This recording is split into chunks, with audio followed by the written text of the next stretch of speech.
are at day 4. I wasn't sure if I was going to make it for 8 o'clock, but I did this morning. In true day 4 style, relax, I chose to get up and go out on the boat and, get some cray pots and got some crayfish.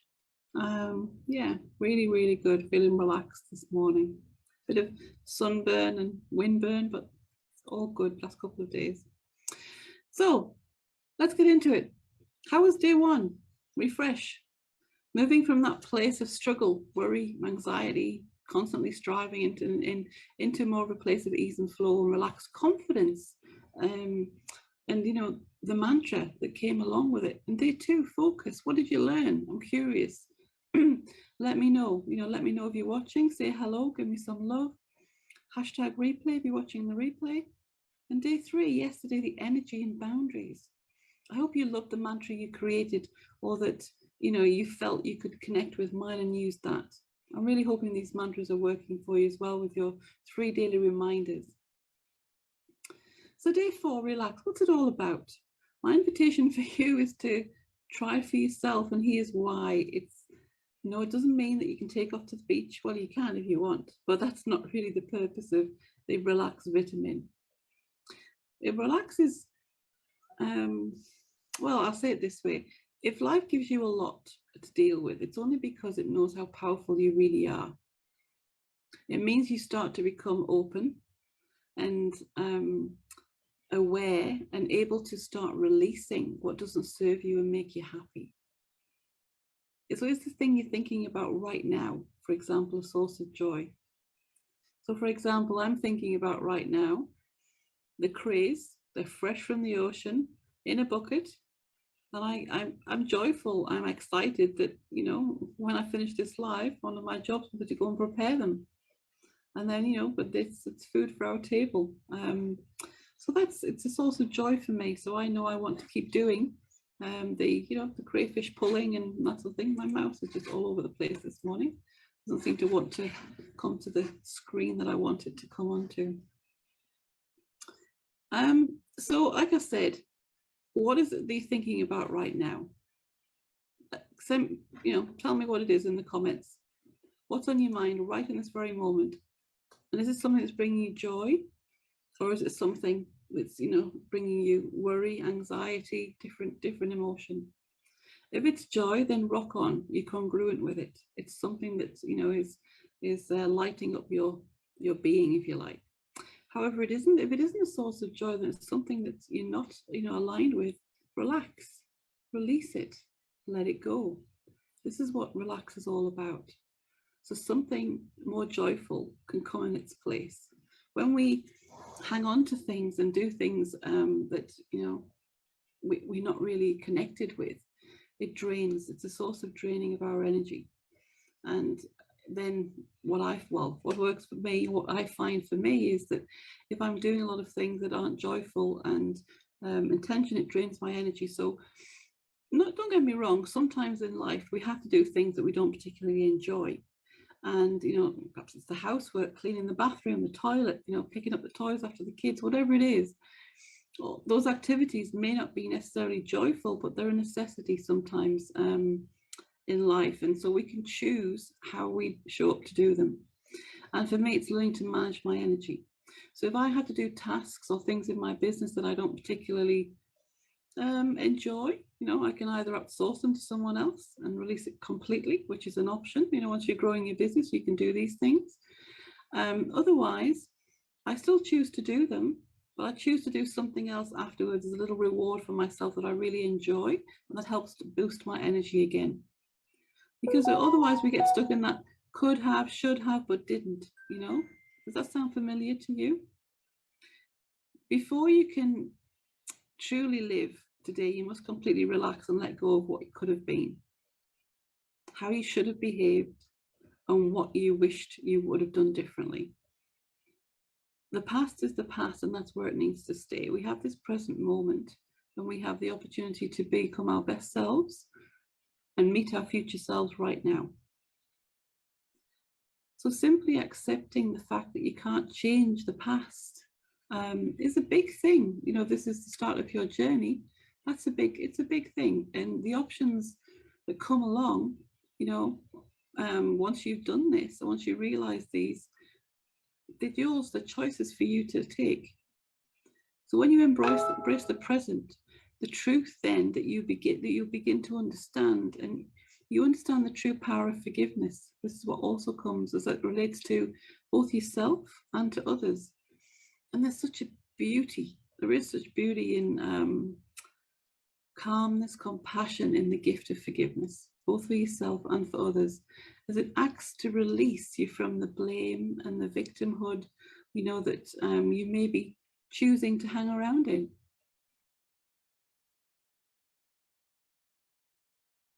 Plenty of water today.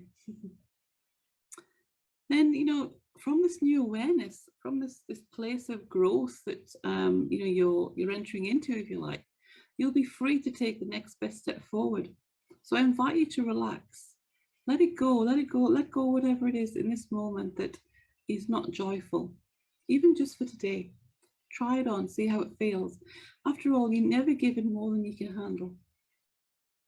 As human beings, we're strong, right? We're stronger than we realize. And adversity, it builds character, strength, and maturity. Every experience, every interaction, you know, whatever it is that we're doing, no matter how bad it might seem, has the ability to shape you, to mold you, to help you become the person you're born to be. And like I said, if life gives you a lot, challenges, you know, adversity, circumstances to overcome, roadblocks, trauma, abuse, all of these things, it's only because it knows how powerful you truly are. I want you to discover your own courage, the wisdom and the strength that lies deep within every cell of your being. I embrace and acknowledge my past fully, each and every moment of it, you know, the good, the bad, the ugly, and, you know, knowing that's made me who I am today, and I'm truly grateful for that. I call it my 50 shades of grey. And that leads me into talking about FOPping. You know, so some of you might have seen my comments on some of the other challenges posts. I was talking the other day about inviting them to really dig into their emotions and, you know, be with them, be with the emotion. So I call it FOPping, F-O-P, and it's a beautiful tool I've found that helps me to heal emotions, and it works a lot with a lot of my clients and things as well. So healing our emotions requires a huge commitment from ourselves. You know, there's no magic pill, no magician's going to turn up with a magic wand, wave it over you, and suddenly you're going to feel better. I'm sorry, but that's the truth. I'm here to poke the bear. I'm here to speak, you know, my truth and tell you how it really is. Negative emotions leave scars. They do leave scars on our ego. There's, you know, often resentment, bitterness, anger, and these are strong emotions, and they can greatly disturb our outlook on life or the perception of life and situations. This is why, if we can work through these things and release them, it's a beautiful gift. In the same way that fear prevents us from experiencing new things, you know, from living life to the full, harboring unresolved emotional issues can have exactly the same effect on our lifestyle.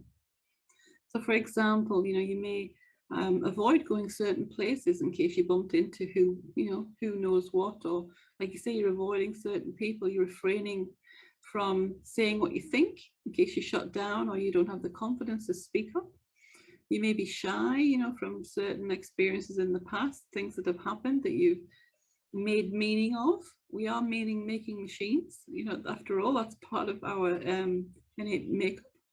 You might lack confidence, courage, low self-esteem, lack of self-respect. You know, you might find it hard to trust people. Even those closest to you, sometimes there is lack of trust. But it's one thing to understand why you feel a particular way. Yet that understanding, in my experience, the understanding that sometimes we come to is often to blame someone else for your emotion. You know, it's like, I feel angry because they let me down. I can't go there because he or she might be there. Last time I spoke my mind, they got angry. You know, I'm shy because it's the way I was brought up by my parents. I can't trust people because others have let me down so much. So you can see with these statements, they all have, a lot of them have because in there. So it's whatever comes after the because is the justification for what comes before. So I feel angry because they let me down. So what you're doing from that statement, if you can see, if this is something that you're, or whatever resonates with you, you have the feeling of anger and you're outsourcing that feeling of anger to justify you feeling that way because people have let you down in the past, so you're angry about it. What's the truth of that? Did they really let you down? Did they force you to be angry? Did they pin you down and say you've got to be angry now? We have to really start to think about this, to open our eyes, to widen the blinkers that are there, and to start having self-awareness around this. Because resolving and working through emotions requires us to first stop blaming everyone else for how you're feeling. The hurt you feel is real. The emotions you feel are real. People may have acted in unjust ways towards you, and yet by blaming them for how you feel is putting you in the victim role. You're doing it to yourself. So I'm not taking away that the emotion isn't real. It is real, and these things happen, and we get very hurt and understanding, but we choose the emotions that we feel ourselves. It's not forced upon us. So working through these emotions means that you're making a pact with yourself, or I invite you to make a pact with yourself, that you can no longer act as a victim. The fact that you've got this far as an indication, at least, that you're interested in finding a way to feel more comfortable with yourself. So congratulations. I'm so proud that you're hanging in on day 4 and of these 5 days. Because understanding that whilst working through your emotions, that you'll find certain emotions rising up within you, and you might want to quit. Because one emotion stirs another, you know, and they're levels, they're gestalt levels of emotions in different hierarchies. So for example, we might start to work on anger, and all of a sudden anger becomes frustration, and let's think what else, yeah, perhaps anxiety and fear. So it's a slightly lower level of emotion, less intense, but it distributes itself back to other emotions. Then we have to work on those as well. So it's an ongoing process, one that we need to have patience and compassion with ourselves when we take this journey. Because understanding and having even a small amount, a minute amount of understanding around our emotions will help. You know, I can't stress really how much benefit there will be of having just even a small amount of understanding. Our mind and spirit has always been absorbing information which gets processed when we least expect it. You know, for example, you might just wake up one day and feel a little more confident where you're not before. So will you give yourself time to FOP? And FOP means F is to feel your emotion, to own your emotion, the O, and to process your emotion. It's a wonderful gift to give yourself. And it's not about doing it quickly. Sometimes we need to feel the emotion or feel what we're feeling, because sometimes we don't even know what the emotion is. Perhaps it's a heaviness in your stomach. It's you see a color red, you know, and we know, like, okay, is red angry? Is it passion? What is it? So sometimes we can't name it, you know. So feeling is all about naming and identifying the emotion that you're that's coming up within you. And then the O is to own it. So once you feel it and you've identified it, we need to own it. So sometimes owning it is realizing that I'm responsible for creating this feeling. I'm playing the victim here. You know, it's the choices that I made. It's the actions that I took that resulted in this emotion. Yes, there could have been actions with another party, but we have to take responsibility for our part in the whole situation. So feeling and owning, F and O, can take some time. And I invite you just to take the amount of time that you need to. It's not a process that we can rush. And then the final is the P, that's the processing. So the processing is the releasing, you know, taking the relax vitamin and releasing that emotion that's no longer serving you, and giving yourself the gift of forgiveness. This is astonishing, really, that the truth will always be with you everywhere you go, and just waiting to be discovered, right, little by little, when the time's right, or when you're capable of comprehending or understanding or having more awareness. The true meaning of things come with it. I find this fascinating, and I just love how the mind works in relation to that.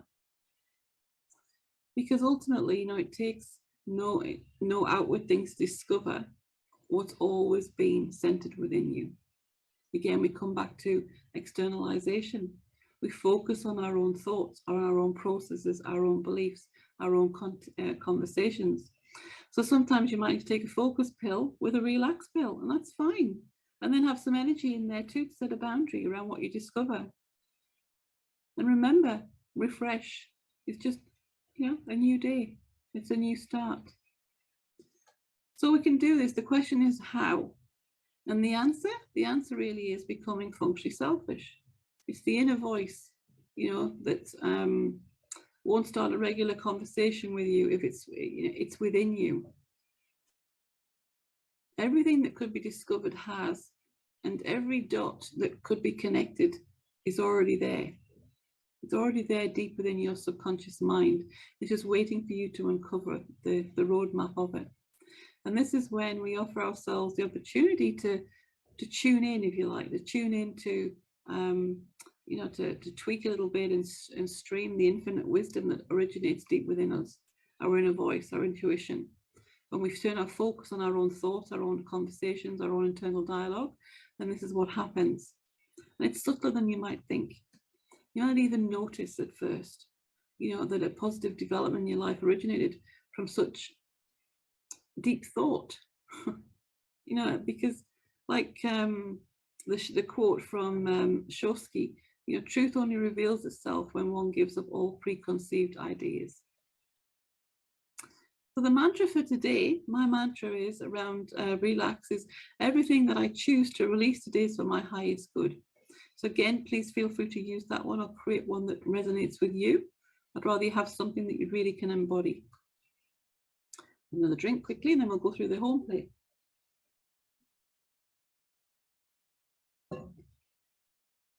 So the home play for today is a few questions again for you to ask yourself. So one thing is, are you ready to relax and release? Are you committed to doing this? If you're interested, then you're not committed. Love to know your answer. Question 2, as I make the decision to release this one thing you have decided on, what feelings are coming up for you? Question 3, will you allow yourself the gift of FOPping to feel, own and process these feelings? So the 3 main questions. And after this, it's time now for us to do a little bit more digging, a deeper declaration. And I want you to really think about what it is that you know that you deserve, having gone through the 4 days so far. I'm going to read you my declaration of deserving. And I'd love you to post in your declaration. So I, Fiona Jeanne, deserve eye contact, smiles in the morning, food made with pure intention, clean drinking water, fresh air, a simple hello, please and thank you. Time to think about it. A second chance, an education, good health care, including dental that I'm working on, multiple orgasms, weekends off, quality sleep, play before work, to change my mind, to say yes, to say no, to have my deepest needs met, to be seen, and most importantly, to be loved for who I really am. So what will be yours? What's your declaration of deserving? I'm so excited to watch and to read in the group later what you come with. And tomorrow we'll be right back with emails and day 5, which is our final day, which I'm so excited about bringing this all together. My intention is to be here at 8 o'clock live. However, it may be between 8 and 8:30 because tomorrow morning, guess what? I'm choosing to pull the cray pots again. So big love to you all. Have a wonderful day, and we will catch you soon. Bye for now.